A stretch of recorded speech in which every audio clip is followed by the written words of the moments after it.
Good morning. Welcome to the UU Church of the South Hills, also known as Sunnyhill.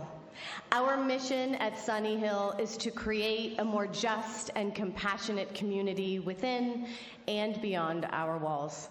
My name is Rebecca Senaway, and I serve as a worship associate for this congregation. If you're joining us online today, please say hello or good morning in the comments on Facebook or YouTube. We'd like to hear from you and extend a welcome to you as well.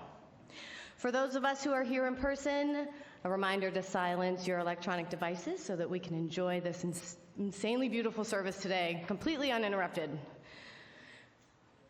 But without further ado, we are going to start today by talking about everyone's favorite subject, money. Chetan Chothani is going to come up here. He's helping to lead our Sunnyhill Pledge Drive, and he has some thoughts.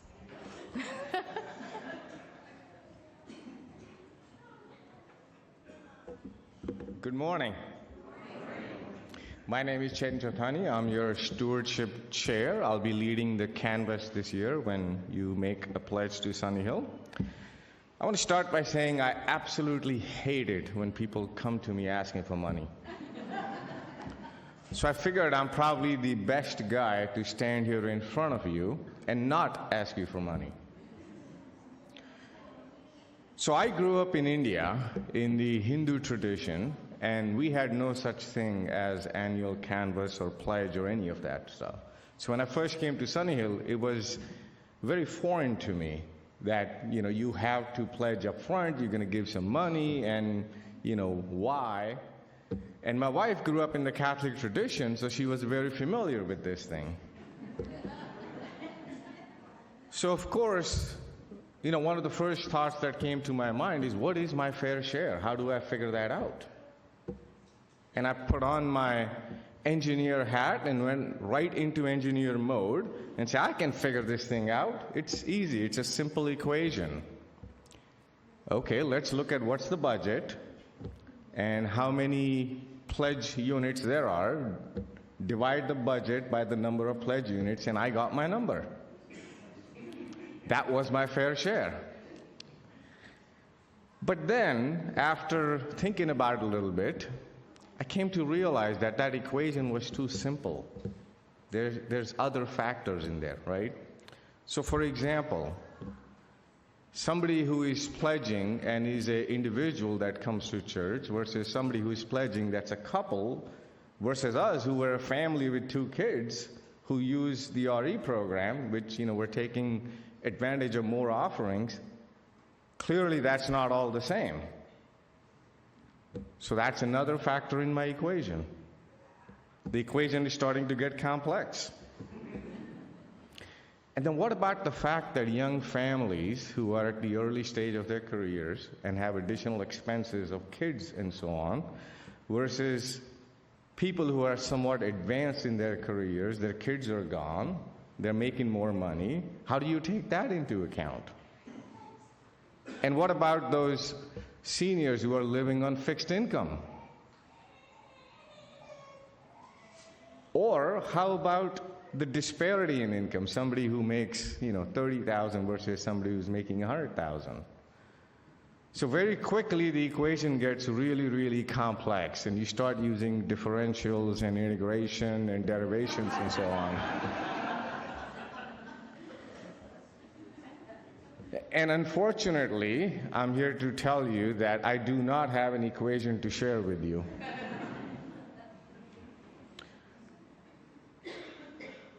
So I realized that ultimately what it was about is, where does Sunnyhill fit in my priority? How important is Sunnyhill to me and my family? How important I feel Sunnyhill is to the community? How do I feel about it? It's about starting with me and how important this place is to me. I have to think about what brought me to Sunnyhill, why did I come here, and what kept me here? Why do I keep coming back? And from there, you start to figure out, how important this place is to you, and then, you figure out your own math about what makes sense for you. In general, UUs tend to be a lot more, educated as a congregation than other faith traditions. So I see a whole group of smart people here, right? Well, most of you anyway. Some of you, I don't know. But seriously, my job as the stewardship chair is not to ask you for money. No, that's not my job. My job is to remind you about why you came to Sunnyhill in the first place. What keeps you coming back? Why do you keep coming back to this place? What brings you to this place? What keeps you at this place? And at the end of the day, I also have to give you all the information you need to make your own decisions. I need to explain to you the budget, deconstruct the budget. What does it take to keep this place open? What does it take to provide that religious education program for your kids? And what Sunnyhill means to this community. So to that end, in 2 weeks, I'm going to do another Money Minute where I will deconstruct the budget for you.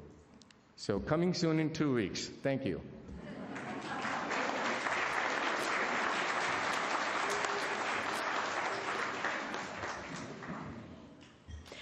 Our chalice lighting words are in the form of a responsive reading. After each phrase I read, please respond by saying, "We light the flame." Because it is the symbol of our faith. Because it connects the glow of the past with the brightness of the future. Because it reminds us of the warmth of love and the fire of justice. We light the flame. Because we feel a spark of hope each time we gather. We light the flame. Good morning. Our service today is built around the idea of tikkun olam, a Hebrew phrase meaning the repair of the world. In a world where brokenness is all around us, the idea of tikkun olam is more relevant now than ever before. We have some special guests today who are providing all of our music. The Silvia Bolognese Trio, all the way from the Tuscany region of Italy, who are performing with our own Rini Monteverde on piano. I'd like to introduce the band. On bass, we have Silvia Bolognese.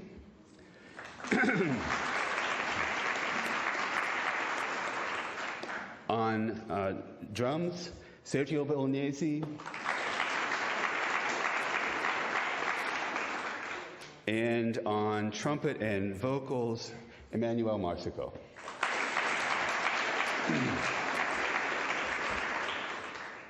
And now we invite you to rise in body or spirit and join in singing our opening hymn, "We Are Building a New Way." For those of you standing in the back, there's front row seats here, and this is the week to have them.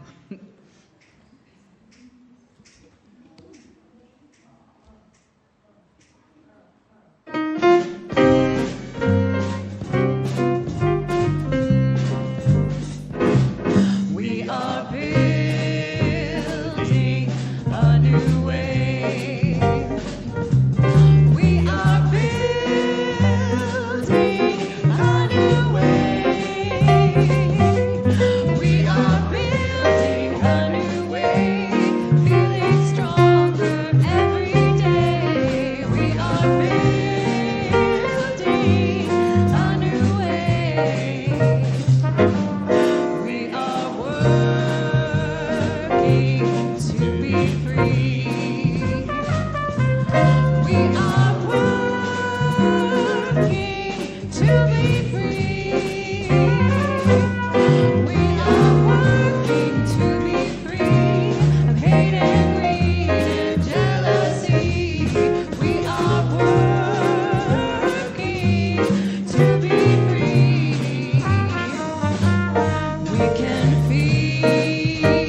Good morning, friends. Today is our first day of age-separated religious education classes. So I just want to make sure that everyone knows where they're going.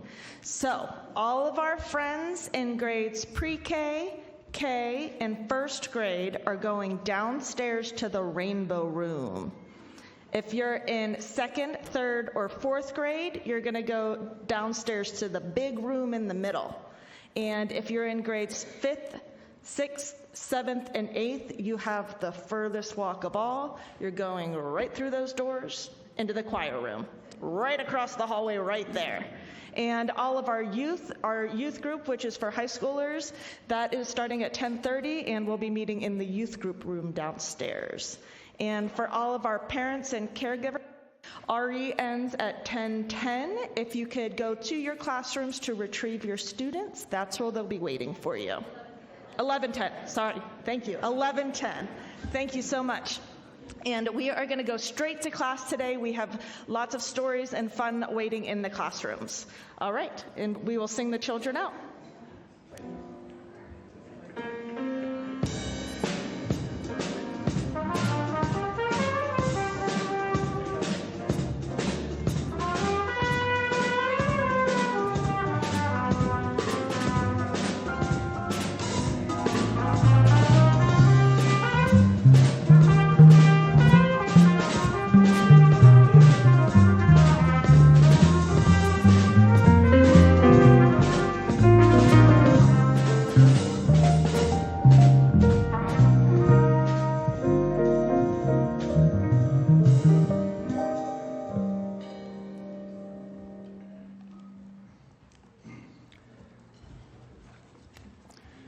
This is a time in our service when we share joys and sorrows that are submitted by members of the congregation.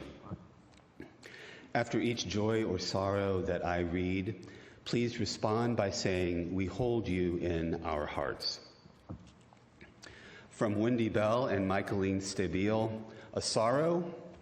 They say, "Our beloved cousin by marriage, Robert Saladay, has been hospitalized with pancreatic cancer and is not doing well.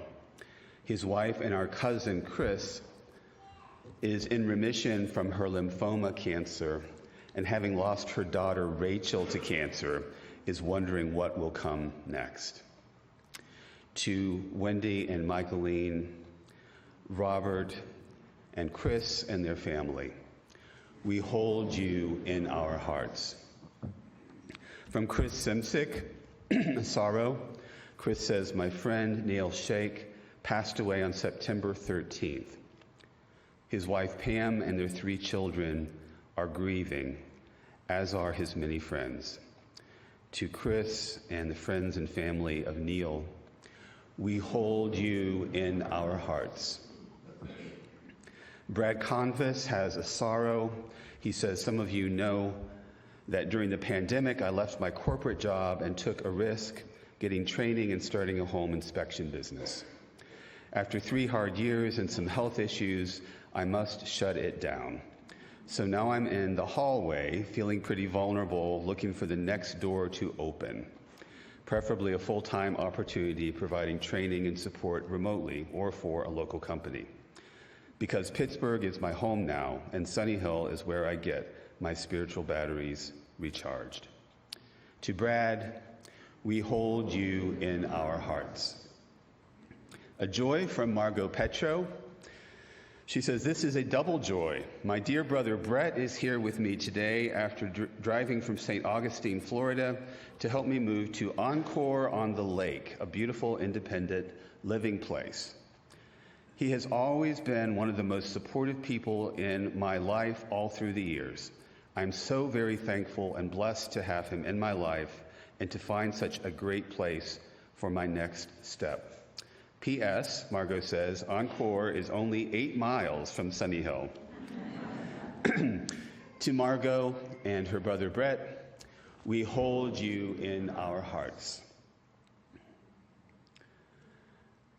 And this sorrow, although we don't talk about the many disasters, both natural and unnatural, that occur each week, let us bear in mind all those affected by the following recent disasters flooding in Libya, which has killed as many as 20,000 people and displaced hundreds of thousands. The earthquake in Morocco, which killed more than 2,500 people, has left tens of thousands of people homeless. Wildfires in Canada and Hawaii and elsewhere that have ravaged homes and businesses and disrupted ecosystems. Hurricane Idalia in Florida, which destroyed thousands of residences and caused millions of dollars of damage. To everyone who continues to be affected by these and other disasters, we hold you in our hearts. We now invite anyone who feels moved to do so to come forward, light a candle, place it in the sand, and return to your seats as we sing our meditation hymn, Spirit of Life.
Please join me in the spirit of prayer or meditation.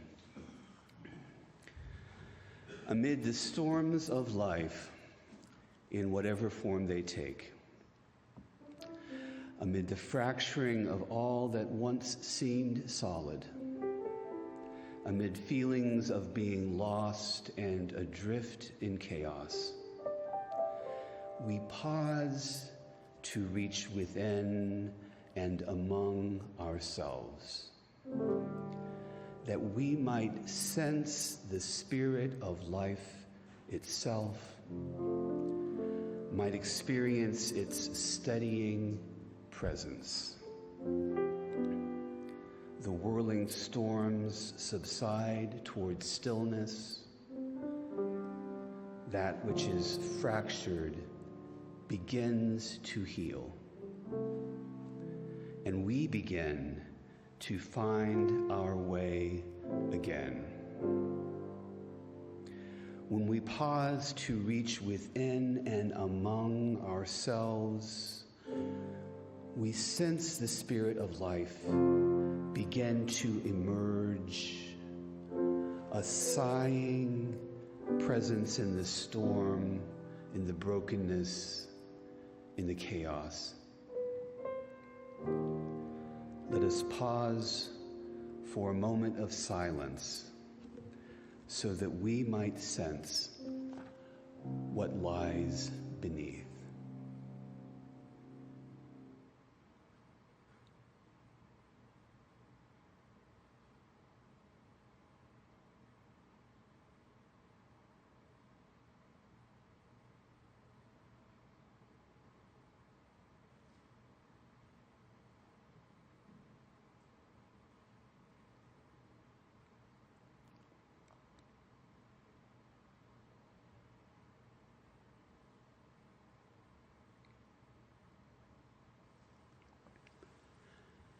Spirit of life, may we sense your presence singing in our hearts, blowing, rising, moving, giving shape to our longings for love and justice, rooting us in each passing moment and then the next, setting us free with wings woven from grace and wonder.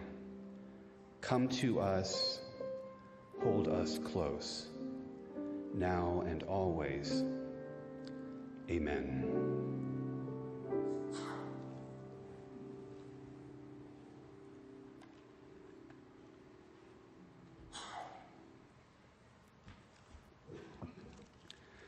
This is a poem written by Rosemary Watola Traumer titled The Way It Is. Over and over we break open, we break and we break and we open. For a while we try to fix the vessel as if to be broken is bad, as if with glue and tape and a steady hand we might bring things to perfect again, as if they were ever perfect, as if to be broken is not also perfect, as if to be open is not the path toward joy. The vase that's been shattered and cracked will never hold water. Eventually, it will leak. And at some point, perhaps, we decide that we're done with picking our flowers anyway and no longer need a place to contain them. We watch them grow just as wildflowers do, unfenced, unmanaged, blossoming only when they're ready. And my God, how beautiful they are amidst the mounting pile of shards.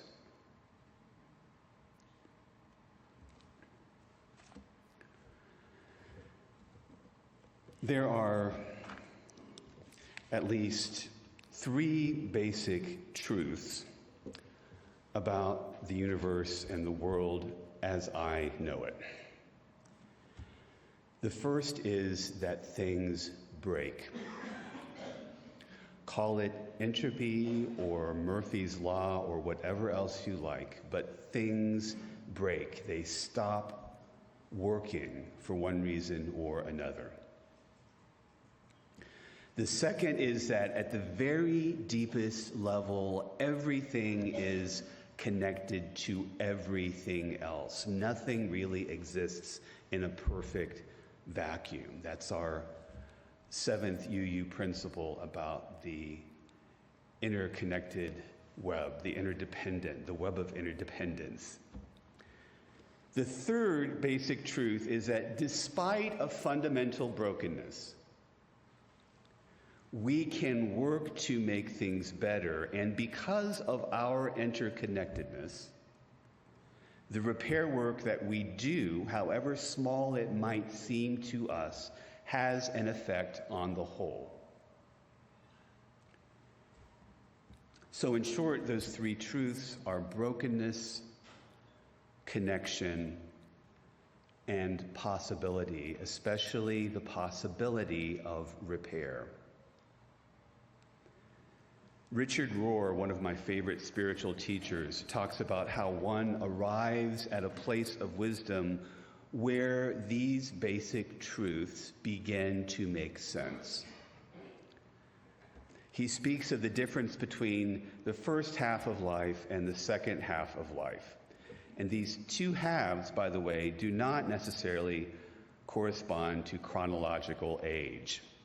In other words, you can gain second half of life wisdom while you are still relatively young.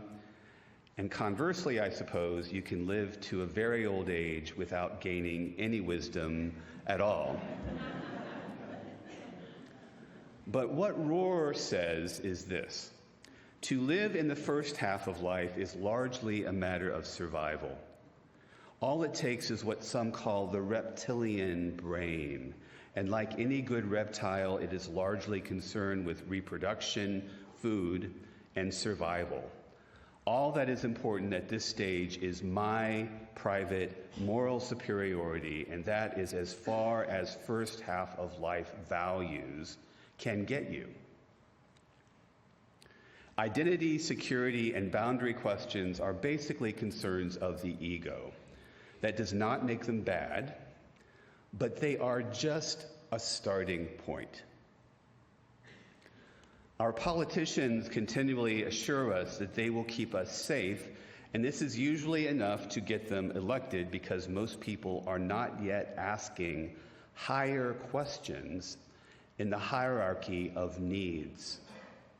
Things like education, affordable housing, earth care, justice, the arts, immigration, prison reform, the morality of war itself.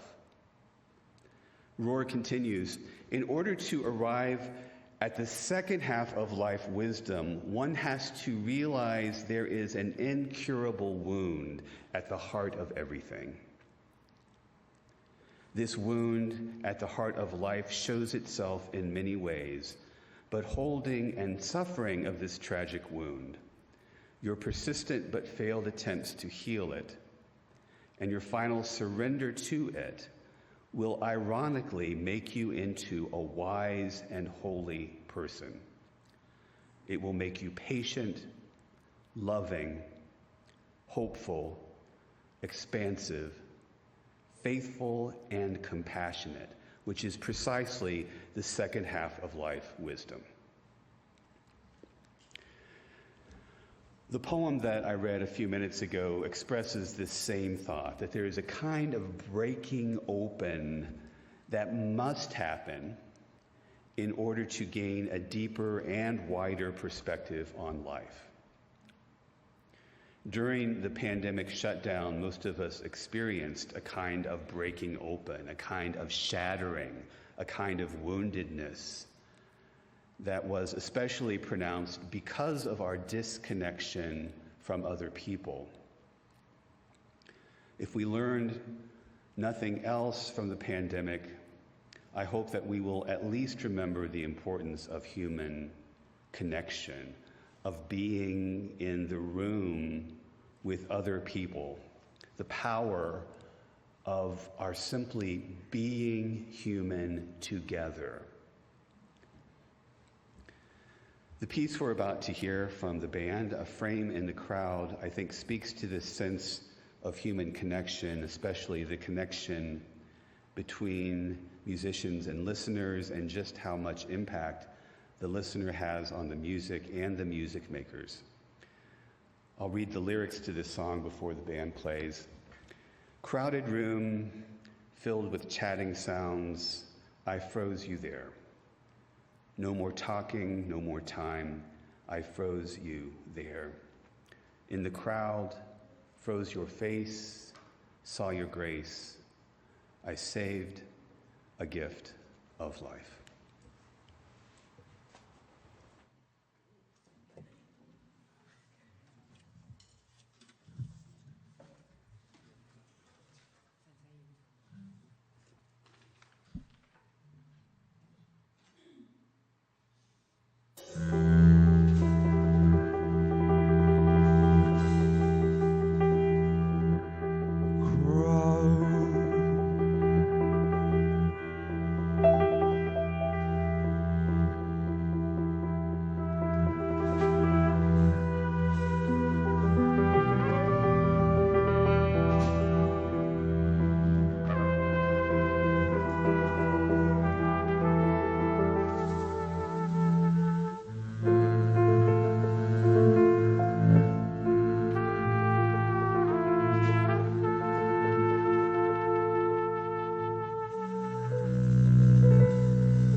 There's more. An important point that I keep coming back to, if you listen closely, you'll hear me say this a lot, is that we have choices in our lives. Terrible things are going to happen to us, as will wonderful things. We can choose to harden ourselves and close ourselves off from the rest of life when bad things happen, which is, I'm afraid, our natural tendency. Or we can choose to let those things open us up, which is more challenging, but is ultimately the only way to gain the second half of life wisdom and perspective that Richard Rohr describes. The best myth that exists for illuminating and understanding these three great truths I mentioned comes from the Jewish tradition. I'm also throwing in a little bit of Buddhism here, which is what you will find at a UU service. And you might recognize my three great truths as being similar to the four noble truths of Buddhism, which are the reality of suffering, the cause of suffering, the end of suffering, and the path that leads to that end. So I'm just collapsing those last two into one. So I am working today at the intersection of Buddhist and Jewish traditions, which is where a number of interesting ideas can be found, by the way. I have this great list of Jewish Buddhist sayings that a Jewish Buddhist friend, who's also a UU, said to me, and my favorite one is, a journey of 1,000 miles begins with a single oy vey. But the Jewish Buddhist saying that is most appropriate for today's theme is probably this one: accept misfortune as a blessing. Do not wish for perfect health or a life without problems. Otherwise, what would you talk about? Anyway, the story toward which I'm slowly working my way is known as the myth of the Ari, and it goes like this. At the beginning of time, the Holy filled the universe. In order to bring this world into being, in order to make room for creation, this holy presence drew in its breath, contracting itself, and from that contraction, darkness was created.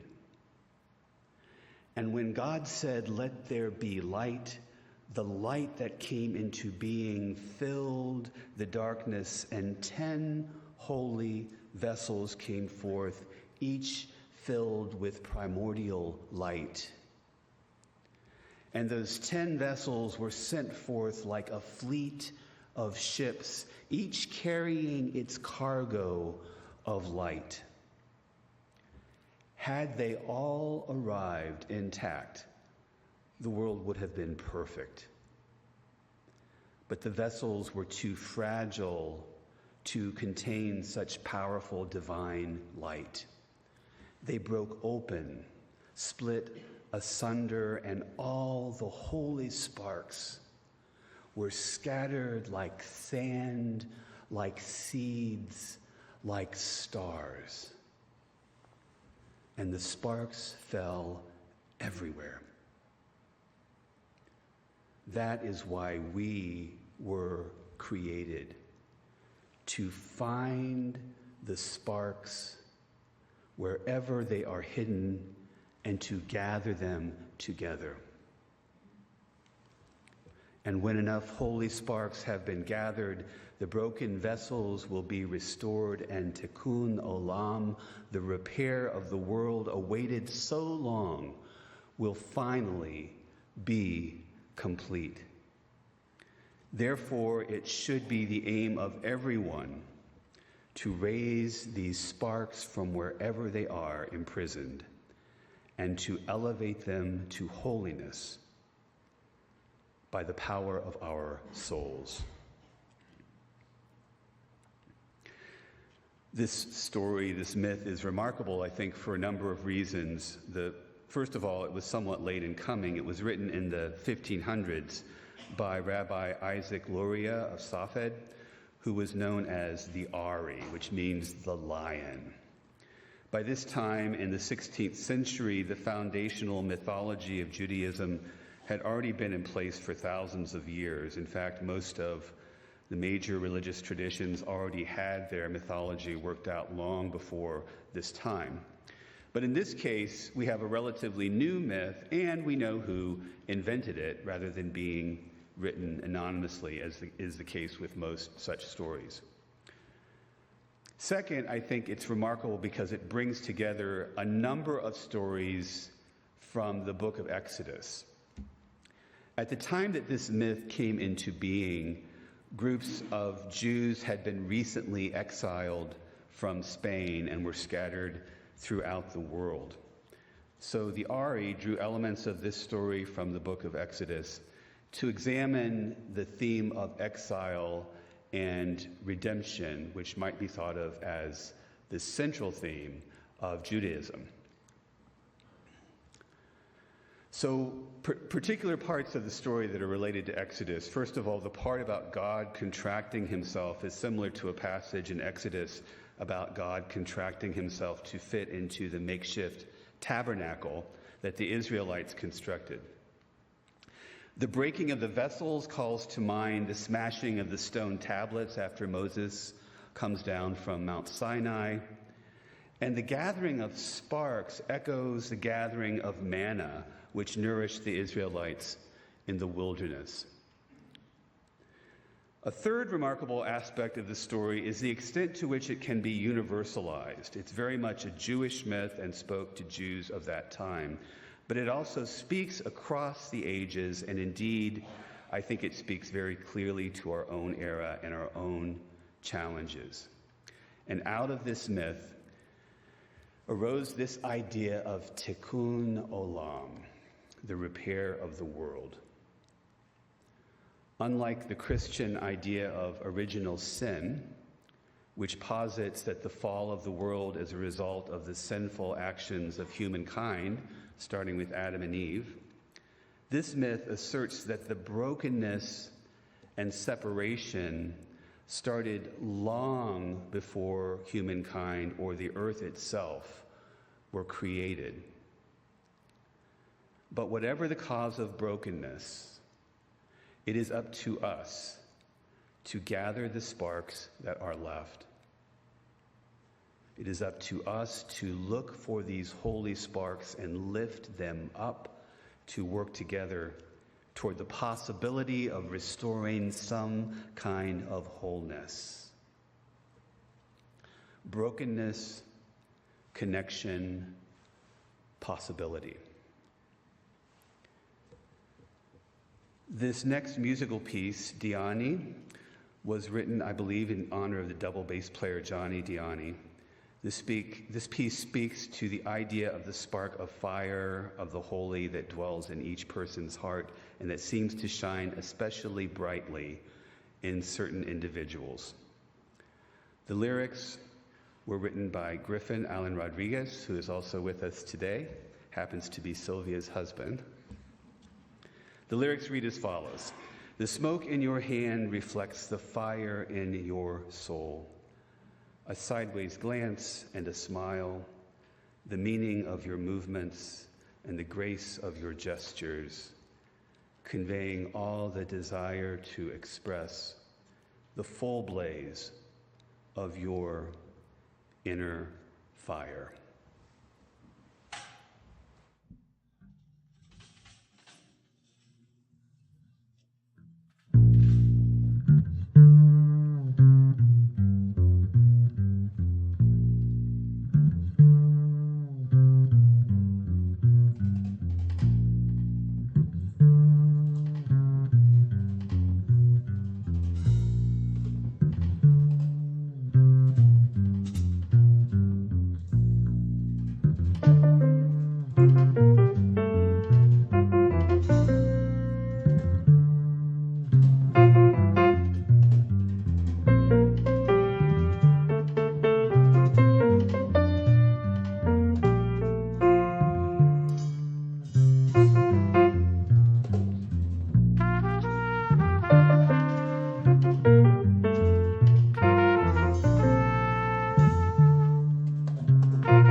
Is the fire in your soul a sideway glance and a smile, the meaning of your movements and the grace of your gestures combining all the desire to express the full blaze of your inner fire.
We're not done yet.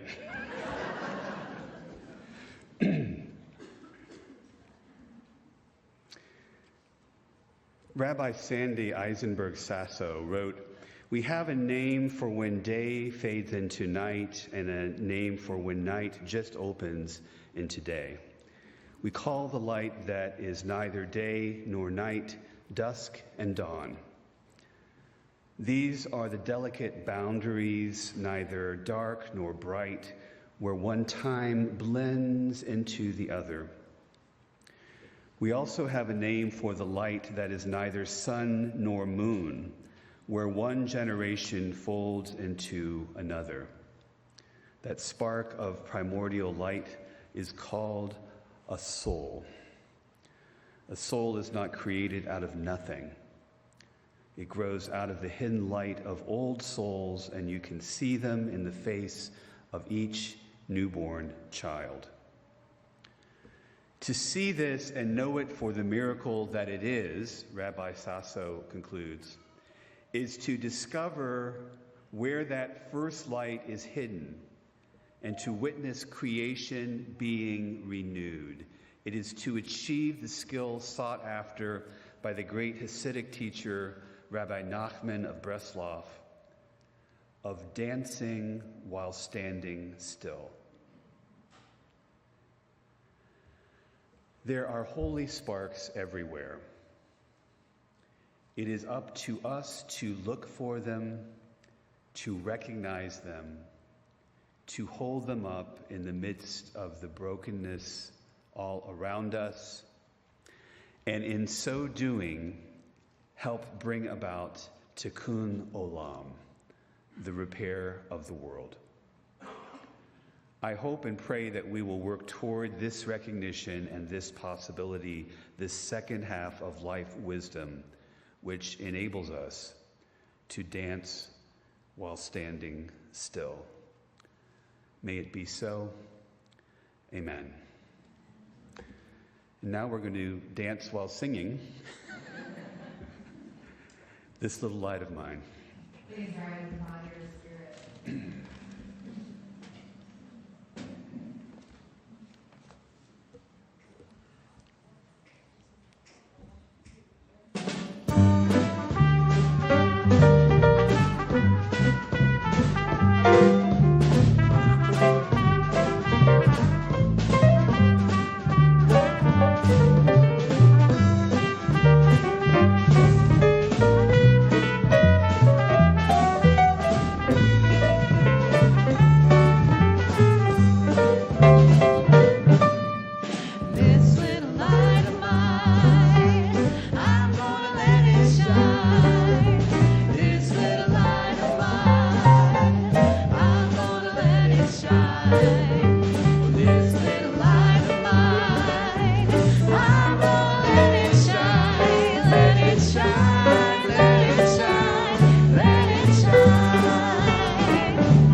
Thank you. Please be seated.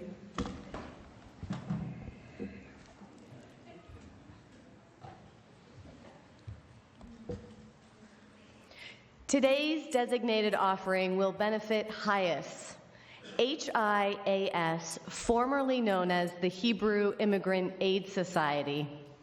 HIAS provides vital services to refugees and asylum seekers around the world and advocates for their fundamental rights so they can rebuild their lives. The shooting at the Tree of Life Synagogue 5 years ago also targeted Jews in part for their support of HIAS and the work of welcoming refugees with dignity and compassion. Today, this work is more important than ever before. If you'd like to make a gift via our online giving system, you can do so by going to sunnyhill.org and click on the button that says online giving, and then you can follow the instructions. Or you can give by text, 412-324-3130. And for those of you who are here with us in person, we'll be passing our offering baskets in just a moment. The piece the band is about to perform, You Better Mind, is a tribute to Bessie Jones, an American gospel and folk singer credited with helping to bring folk songs, games, and stories to wider audiences in the 20th century. Alan Lomax, who first encountered Jones on a field recording trip in 1959, said, "She was on fire to teach America. In my heart, I call her the mother courage of American Black traditions." As we collect our offering, here is You Better Mind.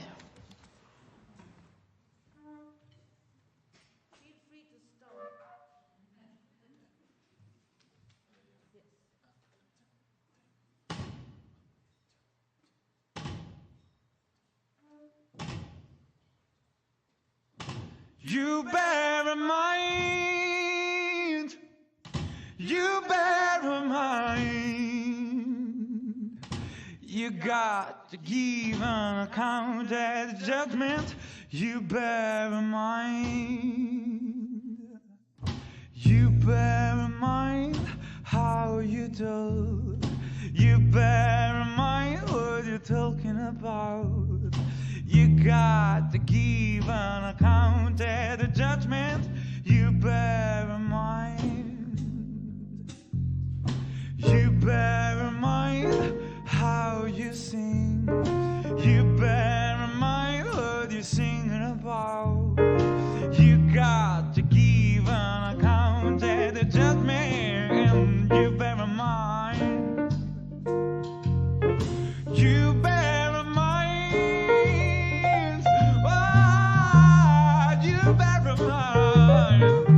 Oh, you got to give an account at the judgment. You bear in mind. You're going down here from door to door. You talked about the things that you really don't know, but you're gonna give an account at the judgment. You bear in mind. Going down here from place to place. The way you're living is a really disgrace, but you're gonna give an account at the judgment. You bear in mind. You bear in mind.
the judgment you bear in mind.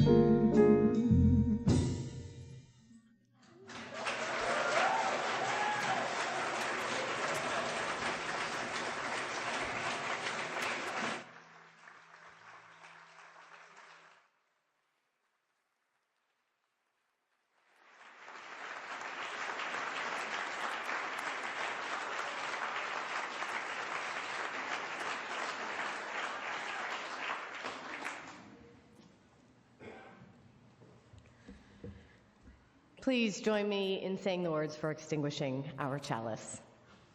We extinguish this flame, but not the light of truth, the warmth of community, or the fire of commitment.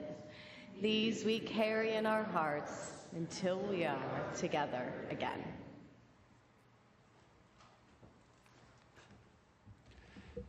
Just before our closing words, a couple of brief announcements. This evening, we're going to have a session here tied into a little workshop that has to do with reform of the Allegheny County Jail. So there will be a gathering here at 5:30, I believe. Pat Murray? 6:30. 6:30.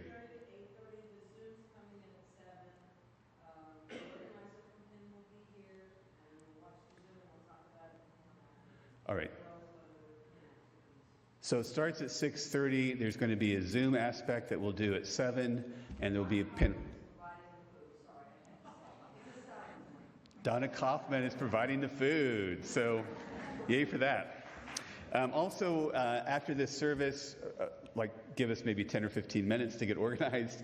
We're going to do a social justice organizing session here in the sanctuary. This is for anybody who wants to be involved in social justice organizing at Sunnyhill.